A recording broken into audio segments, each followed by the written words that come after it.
Apa sirahe cukup? Sirahe sirahmu longono. Dongotino iya. Sirah kok kon ngelongi ora. Mengko dicukup-cukupke. Kene. Wah, iki arep cagak cebol gayu wulan puto ngitung lintang tangan kelakone cepak murunge to. Nek ora apa-apa yen Gusti ngudaneni, sapa ngerti lho. Kowe ra ya ora ngerti atiku to. Kowe ya ora ngerti rasaku. Apa to sebabe aku mengking kowe bali ning bale wismamu kuwi janjane apa? Kowe ra ya ora ngerti. Iki guyon apa serius iki? Niki tenan lho niki. Iya, kowe engko tak blakani ning kowe blokose. Aduh. Ki nek kelakon gleleng tenan aku. Nek ratu kupil kita.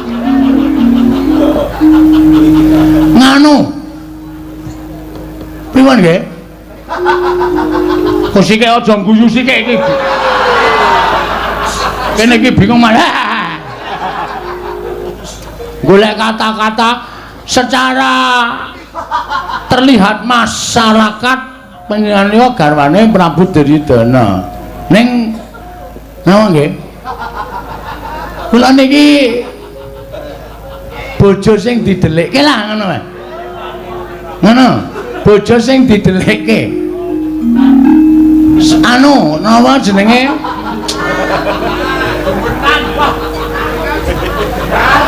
Medenan. Tobat. Dadi yen ngono kowe iki ngarepake supaya aku gelem karo kowe napa piye? Mbok menawa upama aku gelem piye? wah gojek. Sembrono iki. Ora, upama aku ora ngendika karo kowe upama aku iki gelem piye? Ning aja nganti kawanguran dening Sinuwun Prabu Ngastina. Kowe nang kene tetep karo aku ning pendak-pendak ana nayaka tekan kene kowe tak delikke. Oke, ora masalah. Oke, ning sampean lahir batin Ketuban kowe tak kandhani ya Bagong ning aja kaget.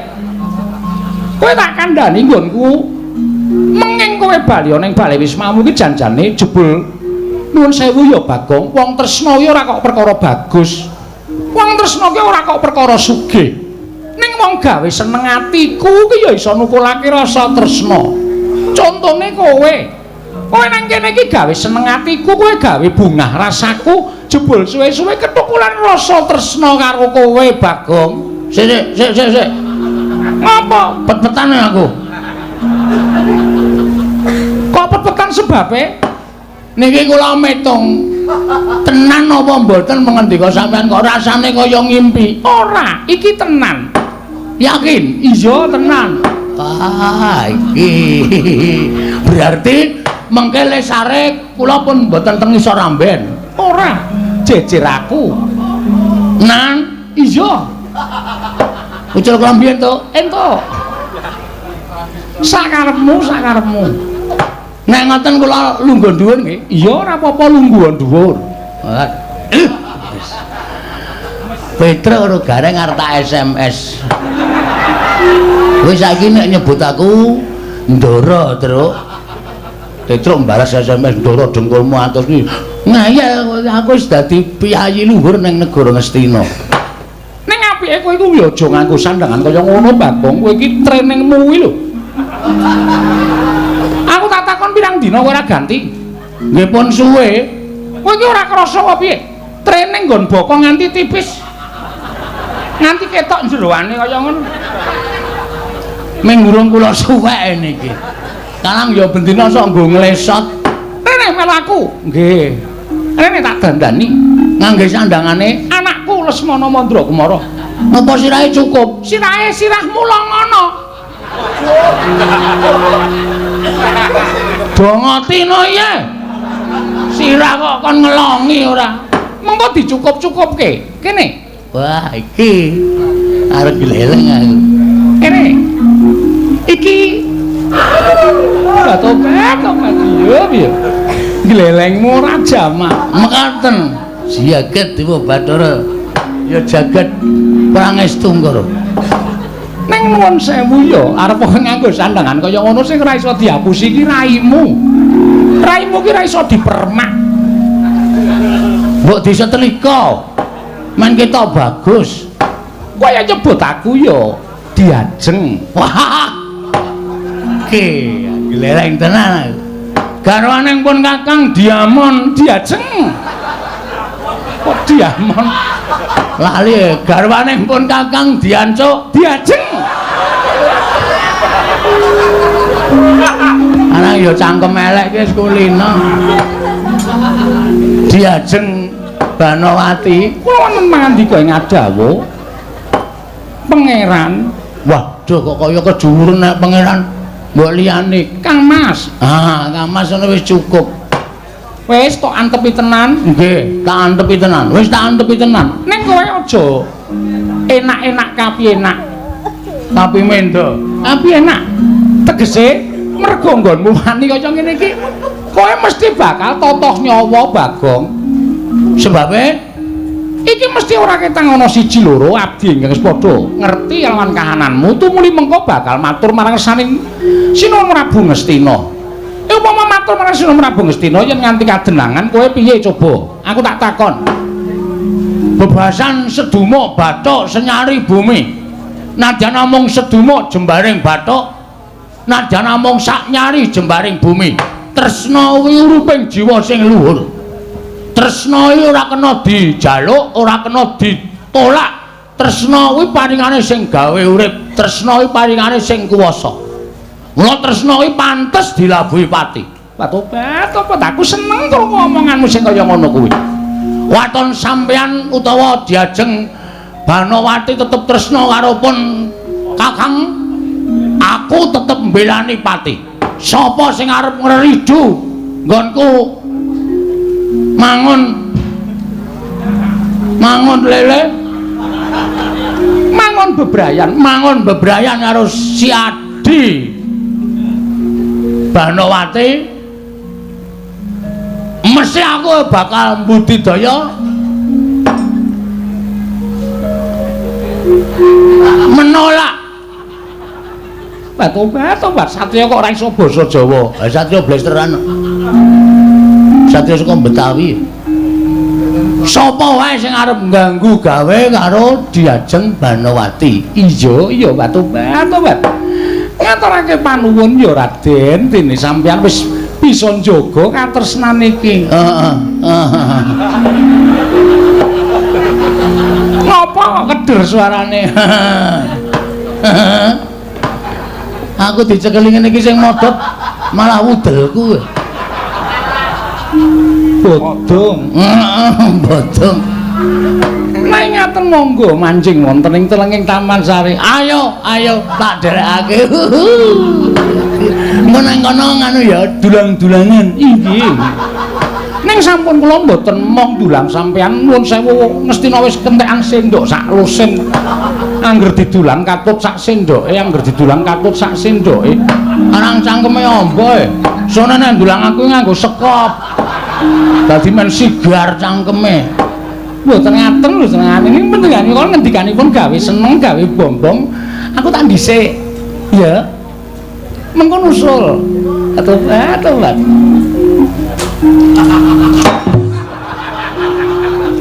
Tenan mlaku kowe. Beda karo bojoku kowe. Bojoku iki mlaku kok nglesot ya. Kae mlaku kok iso apik banget. Monggo anggere sikile tengen napak. Kenene ngiwa. Sikile mau kiwa napak. Kenene nengen iso mandung tung. Wah, Yai Ratu. Aja nganti selak karo batinmu. Ingsun kang bakal nyelirani apa ya jenenge? Blasteri karo panjenengan Nyai Ratu. Wah, lho mlebu patenggan tenan Diajeng Banowati. Areng sak piturutipun. Namung anggen kula kalian Paduka menika sesambetan menika sampun ngantos kawanguran dening sinten kemawon. Wis tak omongi to, sebaya mukti, sebaya mati. Aku niat ngono iki pancen wis tak niati tenan lahir batin aku tresna karo kowe.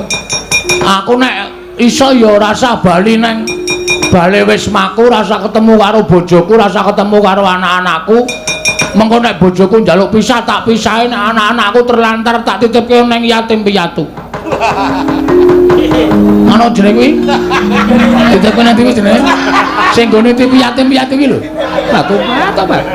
Pengiran niku ngendika wong ora dong kok ya dadak ngendika. Anu apa jenenge? Penitipan anak. Inggih monggo sak kersa panjenengan. Heeh.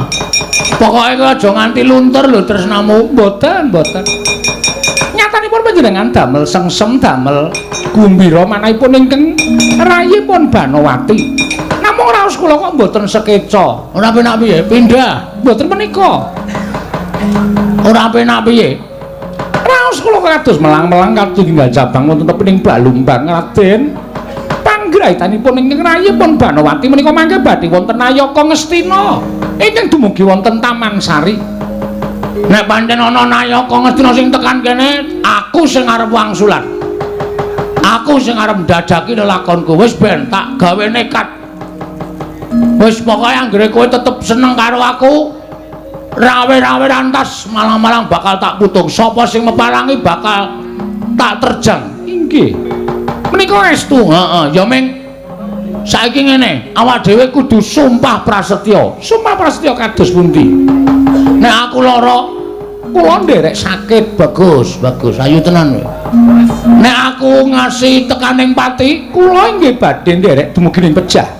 Nek aku dirangket wong Astina leboke pakunjaran, kula nderek wonten ing pakunjaran. Oke, siap. Nek ngono kuwi tegese wis jos, jos menika menapa? Tegese wis apa tumbuh entuk tutup. Inggih. Pokoke sapa sing tekan kene engko aku sing bakal nandangi. Ngestaken dawuh. Nuwun sewu Gusti Ayu. Oh, kula ingkang abdi pun Begawan Durna Gusti Ayu. Kula aturi mbikak kori ning Taman Sari Gusti Ayu. Menika kados wontenipun Begawan Durna. Waduh. Kok andang konangan bisa? Kula semanggaaken. Dek Pate, pripun? Niki kok wonten sandal jepit tulisane BG niku sinten nggih, Dek? Duh, sandalku ya ora tak gawa ngono. Lali aku. Mongko asline sandale gareng kaya asline. Oh, niki kok saya nyubriyani didodok mawon. Gusti Ayu Dewi Banowati, kula nuwun pangapunten, menapa saestu leres satripun nemban menika kala wau? Tobat. Estunipun boten wonten priya. Boten wonten penemban. Nuwun sewu panjenengan sampun ngantos paring pangandika ingkang boten jumbuh kalian kasunyatan. Saking mriki ketingal lho Gusti Ayu ingkang mapan wonten ing wingking panjenengan menika. Kula nuwun sewu menika sinten kula aturi paring dawuh ingkang sejatos. Sampun ngantos panjenengan menika paring pangandikan ingkang semunipun nutup-nutupi darat kawontenan wonten ing Taman Sari. Tobat. Estunipun menika sanes priya. Sanes ingkang mapan wonten taman nanging menika abdi kula piyambak. Lho. Abdi sinten? Abdinipun para Pandhawa inggih menika pun Panakawan Bagong. Lho. Bagong anakipun Semar inggih mekaten bapa penemban. Lho, lah kok mapan wonten Taman Sari Negaring Astina? Menika dados panglipuring manah kula. Bagong sawetawis mapan wonten ing Taman Negaring Astina menika dadosaken panglipuring manah kula. Jernyatanipun kula menika prameswari mboten kenging medal saking Negaring Astina. Dangu sangsaning dangu anggen kula nyawang taman menika ingkang sejatosipun gadhahi raos sengsem nanging lumareking wanci dadosaken raos kula menika bingung. Kana kula mboten saged nyumurupi dhateng kawontenaning Jawi Negaring Astina. Tumunten Bagong sowan. Bagong sasampunipun mapan wonten sawetawis Negaring Astina mriki, raos kula menika ayem, raos kula menika tentrem, raos kula menika seneng. Malah kula ingkang nyuwun supados Bagong menika sampun ngantos wangsul dhateng sudungipun. Tumunten kula dawuh supados mapan wonten Negaring Astina. Lho, mangke rumiyin. Bagong menika derajatipun naceplik wong loro saudon telu saurupan. Bagong menika namung batur. Lah kok mapan wonten ing Taman Sari, mongko Taman Sari menika mboten kenging wonten setunggiling priya, setunggal kemawon ingkang mlebet wonten ing taman. Nanging Gusti Ayu Banowati menika sampun nerak pacak nerajang perbatan. Wonten mlebetaken setunggiling priya. Bagong menawi mapan wonten taman menika kedah dipun hukum krana sampun wantun nyaketi dhateng Prameswari negari Ngastina. Samangke ngaturi mawon, Bagong kula aturi masrahaken dhateng kula. Menawi Bagong sampun kecepeng badhe kula bondo tanganipun kula kruncung sukunipun kula aturaken anak Prabu Duryudana. Aku tak kira nek Setyaki. Setyaki ora ini kaya ember kaya ngono. Iya, laka dadi sakaya ngono nuwun sewu Gusti Ayu menika ngagem busananipun sinten? Panci Bagong kula maringi busananipun inggih menika anak kula pun Lesmana Mandrakumara. Wah, lah saya kemewat. Saya ngias karo wong Ngastina ing atase derajate ngaceplik pulur saudon terus saurupan. Lah kok wani ngagem busananing putra nata Ngastina. Bagong. Penemban Durna. Iya, dasar para nyata. Aku Begawan Durna. Tepungke Satria Bajahita. Baca-baca dengkulmu melocot ora. Kowe iki Bagong arep nganggo nyandang kaya apa wae iki raimu kowe ora iso diapusi. Raimu ora iso ngapusi karo sapa wae kowe iki jejering Bagong. Wis rasa dadak kowe kan gunem tanpa guna. Kowe ngopo mapan ning Taman Sari Negara Ngastina? Lho. Ora entuk undangan lho. Lho, undangan apa? Lho aku wis ijab karo Yai Dewi Banowati. Iya, ora sayang-iyong sengkune arep ngopo kowe? Asli nek ora percaya takono Dewi Banowati. Dewi Banowati iki garwa nata Ngastina, wis ngerti. Ning ngoyong apa? Penggaling Dewi Banowati merga dadi garwaning Prabu Duryudana. Prameswari ora entuk metu saka kraton ming kaya dikunjara ning jero Taman Sari. Tumuli aku sing iso nglipur atine Dewi Banowati terus aku disengkake ngaluhur dadi pria idaman lain karo Dewi Banowati. Tegese kowe ngrebut Dewi Banowati saka astaning anak Prabu Duryudana. Ora ngrebut. Sing seneng ki kene sithik. Lho. Ora percaya kowe? Yayi, wonten dawuh. Kowe tresna sik to karo aku? Inggih, rungane kupinge. Aku ngrebut wae, ora mungkin Bagong ki wong jujur. Aku ora tau ngrebut, aku ngrebuti pisan bojone Gareng tok yakin. Mergo kok kaya ngawe-awe. Nek anggone kakangku dhewe ora masalah. Tobat. Konjur kaya ngono lho ngendika. Wis kowe menengo. Wah aku wis tetep ngantepi seduma Bathara Senyari Bumi. Katresnan kuwi gondol nyawa tak lakonane. Ora arep ngopo kowe rene? Aku arep nyekel karo kowe. Lho. Aku padake kewan apa piye dicekel? Menungso e.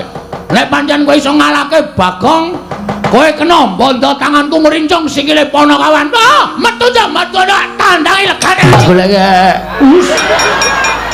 Tobat wae ngendikane kok sak penake dhewe. Wis aku mangken yo inggih ngestaken dawuh. Cium tangan. Inggih.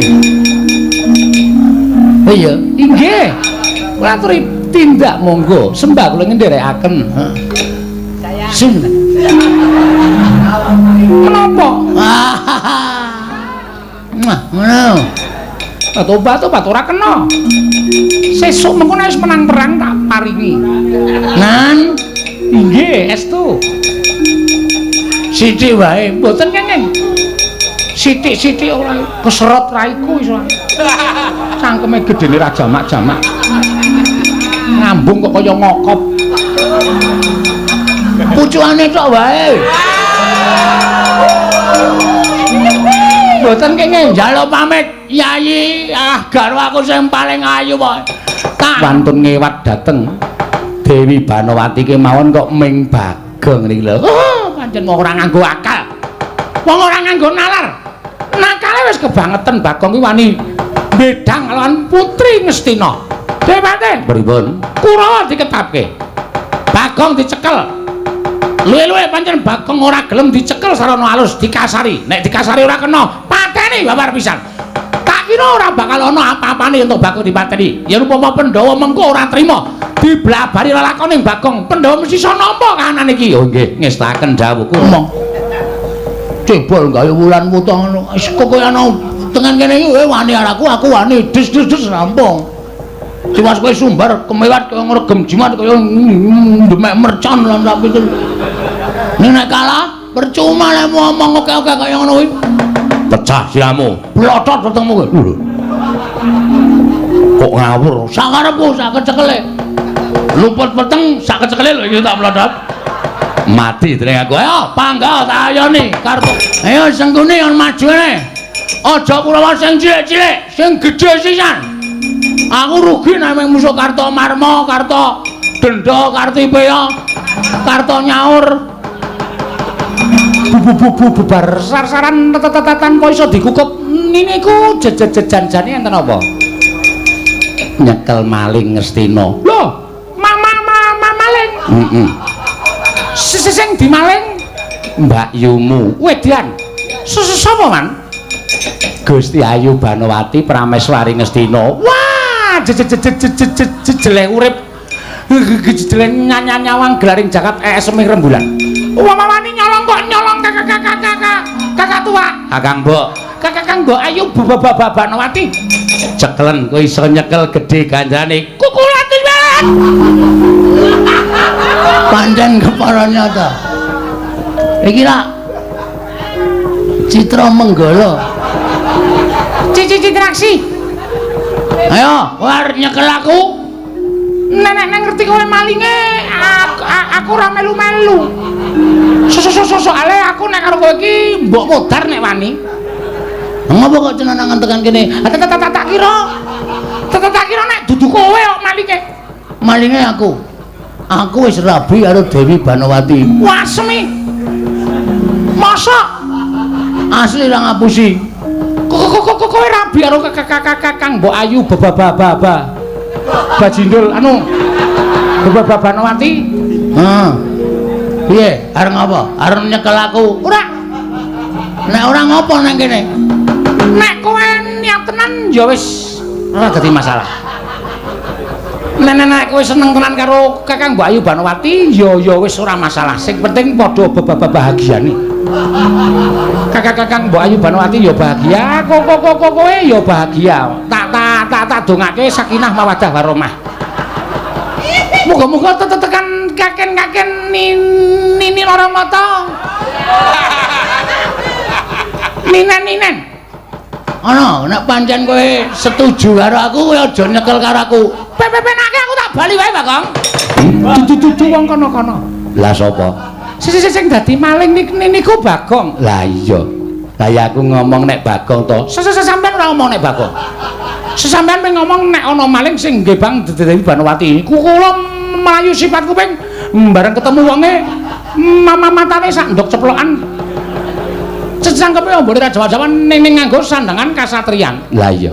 Bagong. Lah terus tak dongake ana bledek nyambro ndasmu. Sing apik nek omong. Karo anake kok kaya ngono lho.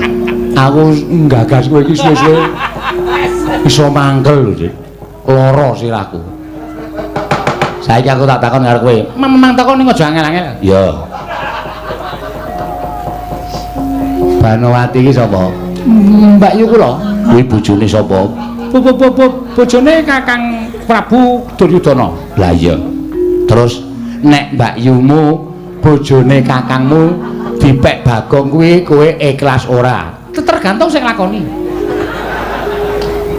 Tergantung sing lakoni piye? Nyantane Bagong iso dhaup karo Dewi Banowati, ateges Dewi Banowati ya gelem karo Bagong. Ya wis. Nek diparani wong seneng padha seneng kejaba mung ditirabekke. Sampeyan rasa ganggu karo Bagong. Nek kakangmu Nalindra Ngastina ngerti apa ora nesu?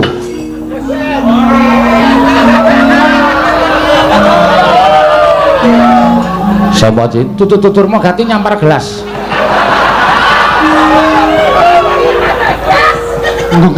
Gobek ra karo-karuan. Ayo. Rumah saku Pun mang tandangi kula mboten ajeng melu-melu. Pun mangga. Kula ora arep melu-melu. Dur, Nun. Nyekel maling lho. Mboten. Malinge Bagong pun kewirangan mboten sah maju. Kula pirang-pirange bubar mawut ora karu-karuan. Napa melih kula malah kisinan wan. Mbak Yumu digebang karo Bagong kajenge mboten apa-apa. Wong iki padha-padha gelem nglakoni kok dadak dikisru. Pun, kula tak teng mriki mawon. Ora mangkat. Mboten pun telat setengah 8. Kaya sekolah wae rumangsamu. Kakang Premban Durna. Lole Bagong ora pasrah bongkoan tiban. Drai jengkulmu mlocot kowe ora. Iki pusaka Kyai Cundha Manik. Sirmu arep nggo ngopo? Tak nggo mateni karo kowe. Nyo, aku wis wani tumindak kaya ngene iki wis wani mati Premban. Aku wis wani mati. Tur saiki aku tak takon karo sampean. Sampean nggawa Cundha Manik iki apa mesti iso mateni Bagong? Ha. Mesti iso. Urung karuan. Bagong ki wit urip wis tak pasrahke karo sing gawe urip. Mergo kula ngerti urip ki tanpa pawitan. Wong dagang tuna andum bathi. Yen bathine sapa sing ditum, yen tuna sing dibakul apa. Wong urip ki ora njaluk, ora utang, ora ngemis. Ming saderma diparingi karo sing gawe urip, ya urip ngono tok wae. Kala mangsa dijaluk karo sing gawe urip, pasrah, digedhongono, dikuncenono. Wong urip arep menyang endi parane. Tur upama Bagong ki kalah karo Cundha Manik dipateni nganggo Cundha Manik, ora masalah. Ora masalah. Wong urip ki mung kari antri modare kok dadak digawe angel. Mung kari antri sampeyan nomor pira, kula nomor pira, dhisik kowe apa dhisik aku, mung ngono tok wae. Ora usah dadak aneh-aneh. Tur saiki kula tak takon, apa mesti Cundha Manik kuwi pusaka ampuh terus iso nggo mateni karo wong? Apa mesti? Urung karuan no. Lho. Sorry nek aku ora basa karo kowe. Nang kene iki ning peperangan ora ana wong tuwa, ora ana wong enom, manane mung wani karo wani. Dadi aku ora perlu nyebut kowe iki penemban, ora apa-apa aku nyebut kowe no utawa dur ora masalah. Saiki ngene ya. Kowe ngerti ora? Pusaka ampuh ki ora kok saka sing duwe, ning saka sing gawe urip. Apa-apa sing ampuh ki mung saka sing gawe urip, mergo diparingi daya karo sing gawe urip. Ning nek sing gawe urip ora maringi daya karo pusaka kuwi, ora ana apa-apane. Kowe tau ngerti critane Nabi Musa lho? Pendhita ming serban karo ketemu sing putih, atimu ndok bosok. Nabi Musa duwe tongkat, tongkate ming kayu, ning mergo entuk firmane sing gawe urip. Musa tongkat kuwi sabetno ning Laut Merah. Mergo entuk firmane sing gawe urip, tongkat sing maune kayu dadi digdaya sabetke laut iso mbelah. Ning nek ora entuk firmane sing gawe urip, tongkat mau ya ming kayu ora ana dayane apa-apa. Ora beda karo pusakamu kuwi, tok gonggongke, tok ndel-ndelke, ning nek sing gawe jagat Cundha Manik ora ana kekuatane mungsuh Bagong. Nyo, timbakno. Ora ana kekuatane, Dur. Modar kowe mungsuh iki. Arep nang Ngastina kowe dadi guru, arep nang Ngastina kowe dadi pendhita, nek mungsuh aku kowe kentekan akal. Nyo, tibakno, nek nganti tiba ning dadane Bagong, aku ora mati ming metu gedhiye mergo tatu, aku isih iso glawat, tak tutuki raimu nganti moncrot-moncrot. Ayo muni ya. Ora plendas-plendus ngono kuwi. Ayo. Nyoba apa piye? Njajal apa piye? Kowe arep nandingi kridane Bagong. Aku nek wis matek aji, epek-epekku ki aji. Brojok mesti BSIM. Tipan almon jeblok kowe. Lah aku ora iso mejang nek karo iki. Prabu Baladewa. Kowe ngerti ceritane Nabi Musa? Nyon, diasmu. Yes. Modar iki.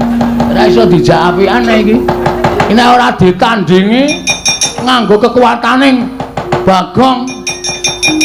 Nek pancen niatku iki diayomi karo sing gawe urip, nek pancen niatku iki pancen ya istilahe ya dinggo selingan lah ngono nek mesti aku iso diayomi karo sing gawe urip. Wis tak pasrahke patiku. Nek dewa urung ngeparengake Bagong tekaning mati dina iki mesti aku duwe cara nandingi sing anyar-anyare oke kok. Tuwa-tuwa kaya ngene kon metu. Iki cuwil.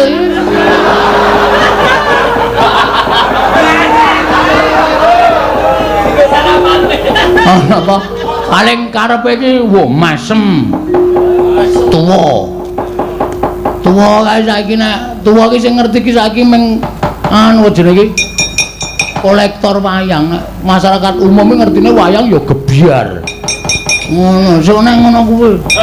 Ha iki mesake ngono nek pipril meneh. Mana cilaka aku. Hah, karep kapamu kapan kowe? Tandhi legane atiku strayoli binatang gembira loka. Nek cara biyen ngono iki aku ora apal. Ngapalke nesune Baladewa cara biyen strayoli binatang strayoli September, Oktober, November, Desember. Iso hitung-hitung sasi. Ayo, iki Prabu Baladewa iki. Iki kok ana Baladewa iki piye? Aku kok ngadep kaca gedhe-gedhe banget iki wujude Baladewa iki to iki. Ui. Suwi. Ora jan dadak takon iki Baladewa. Wah, setan ratatanan. Menungso ratatanan iki suarane dudu Baladewa iki. Iki suarane dudu Baladewa. Iki pancen Baladewa lagi kena serak-serak basah. Aku Baladewa. Kowe sapa ae? Wae dengkulmu melocot iki.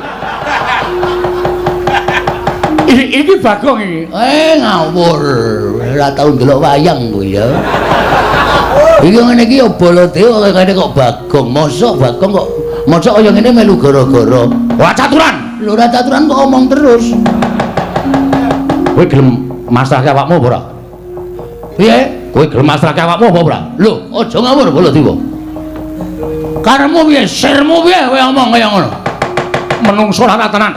Aku kagungan pusaka Kyai Nenggala, Kyai Alugala. Wak tamake jajamu jeblok mati dening aku. Ayo, tamakno. Ora sampe kok omong. Wis kaya bakul obat. Dileliti iso mari, dituliti iso mari, tambane iki 3 dina ora mari, ora garing mesti dadi mlinyah. Ngomong langsung tes-tes wae. Niate namake Nenggala ya tamakno, ora usah dadak nganggo praktek. Ayo tamakno. Wah, setan ratatan. Gawe wirang nata mantra Prabu Baladewa. Kowe gawe isine nata mantra Prabu Baladewa. Grethek Nenggala jeblok wetemu. Mati dah, mati.